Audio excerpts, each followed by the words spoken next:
Chapitre 5. Le vœu de sacrifier un fils. Les Quraysh respectaient Abd el-Muttalib pour sa générosité, sa loyauté et sa sagesse. C'était aussi un très bel homme qui en imposait par sa présence. Sa fortune était encore une autre raison pour lui de s'estimer favorisé par le destin. Et voici qu'à présent, comme pour couronner ses faveurs, il venait d'être choisi comme l'instrument providentiel de la redécouverte de Zemzem. Il était profondément reconnaissant à Dieu de toutes ses bénédictions, mais son âme était encore troublée par les pensées qui l'avaient assailli au moment où l'on avait sommé de ne plus creuser et où la situation avait pris un tour très critique. Tout s'était finalement bien passé, grâce à Dieu, mais jamais, comme à cet instant-là, il ne s'était senti aussi démuni de n'avoir qu'un seul fils. Son cousin Umayya, par exemple, qui était à la tête du clan de Abd Shams, était comblé de fils nombreux. Et si c'était Mourira, le chef de Marzoum, qui avait déterré Zemzem, ses fils auraient pu former autour de lui un cercle large et solide. Or lui-même, bien que possédant plusieurs épouses, n'avait qu'un seul fils pour le soutenir. Il s'y était déjà à demi résigné, mais Dieu, qui venait de lui confier Zemzem, pouvait encore l'enrichir dans d'autres domaines.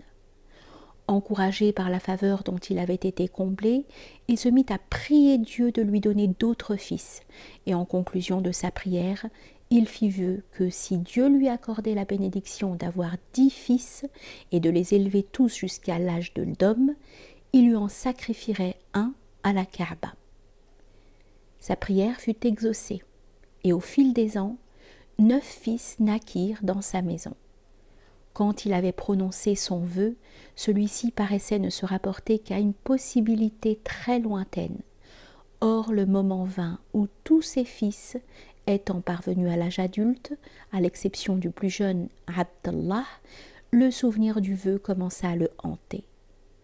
Bien qu'il fût fier de tous ses fils, il ne leur avait jamais accordé à tous la même affection, et depuis longtemps il sentait que Abdallah était son préféré. Mais il n'était pas impossible que Dieu lui aussi ait une préférence pour cet enfant auquel il avait donné une remarquable beauté, et qu'il choisisse celui-là pour lui être sacrifié. Quoi qu'il puisse advenir, Abd el-Muttalib était un homme de parole que l'idée d'être parjure ne pouvait pas même effleurer. C'était aussi un homme équitable, doué d'un sens aigu des responsabilités, c'est-à-dire de celles qu'un homme doit assumer et de celles qu'il lui faut éviter. Il n'allait pas assumer lui-même la lourde charge de choisir celui de ses fils qui serait sacrifié. Aussi, lorsqu'il ne fut plus permis de considérer Abdallah comme un simple jouvenceau, il rassembla ses 10 fils, leur parla du pacte qu'il avait conclu avec Dieu et leur demanda de l'aider à tenir sa parole. Ils n'avaient d'autre choix que d'accepter, le vœu de leur père devenant leur propre affaire, et ils se bornèrent à demander quelle conduite ils devaient suivre. Abd el-Muttalib leur dit de prendre chacun une flèche et d'y apposer leur marque. Entre-temps, il avait fait tenir un message au devin officiel des Quraysh, lui fixant rendez-vous à la Kaaba. Puis il conduisit ses fils au sanctuaire, les fit entrer à l'intérieur de la maison sacrée et là mit le devin au courant de son vœu. Chacun de ses fils présenta sa flèche et lui-même, se tenant à côté de la statue de Hubal, dégaina un long poignard qu'il avait apporté avec lui et adressa une prière à Dieu. On procéda au tirage au sort et ce fut la flèche de Abdallah qui sortit.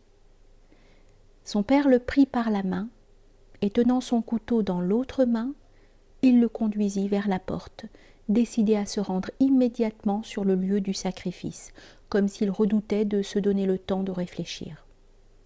Mais il avait compté sans les femmes de sa maisonnée, et surtout sans Fatima, la mère de Abdallah, alors que ses autres épouses, originaires de tribus éloignées, n'avaient guère d'influence à la Mecque. Il n'en était pas de même de Fatima, femme de la tribu Quraysh, issue du puissant clan de Marzoum, et par sa mère, descendante de Abd, un des fils de Qusay. Toute sa famille résidait à proximité, était facile à joindre et pouvait lui venir en aide en cas de besoin. Elle avait donné à Abd el-Muttalib 3 de ses 10 fils, Zubayr, Abu Talib et Abdallah, ainsi que ses 5 filles, lesquelles étaient entièrement dévouées à leur frère. Ces femmes n'étaient pas restées inactives, non plus d'ailleurs que les autres épouses qui, sans nul doute, avaient demandé l'aide de Fatima pour faire front aux dangers qui menaçaient également chacun des 10 fils, dont l'un était nécessairement le possesseur de la flèche du sacrifice. Pendant que se déroulait le tirage au sort, un attroupement avait commencé à se former dans la cour du sanctuaire. Lorsque Abd el-Muttalib et Abdallah apparurent sur le seuil de la Kaaba, tous deux pâles comme la mort, un murmure s'éleva parmi les Makhzoumites, qui comprirent qu'un des fils de leur sœur était la victime désignée. « Pourquoi ce couteau ?» lança une voix, et la question fut reprise par d'autres, bien que la réponse fût connue de tous. Abd el-Muttalib commença à parler du vœu qu'il avait prononcé, mais Mourira, le chef de Makhzoum, lui coupa la parole. « Tu ne le sacrifieras point. Offre plutôt un sacrifice en remplacement de ton fils. Et sa rançon dût-elle épuiser toute la fortune des fils de Makhzoum, nous le rachèterons. » Sur ces entrefaites, les frères de Abdallah étaient sortis de la maison sacrée.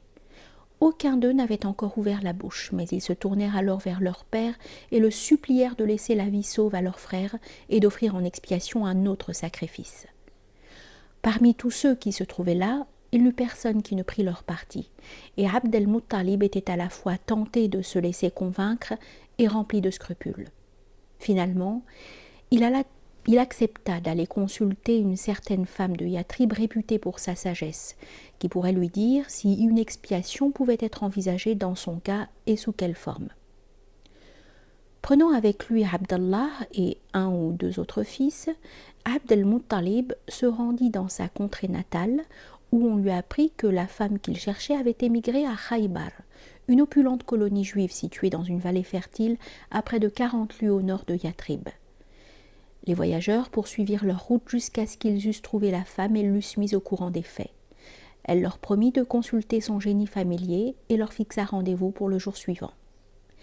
Abd el-Muttalib adressa une prière à Dieu et le matin suivant, la femme leur dit « La réponse m'est parvenue.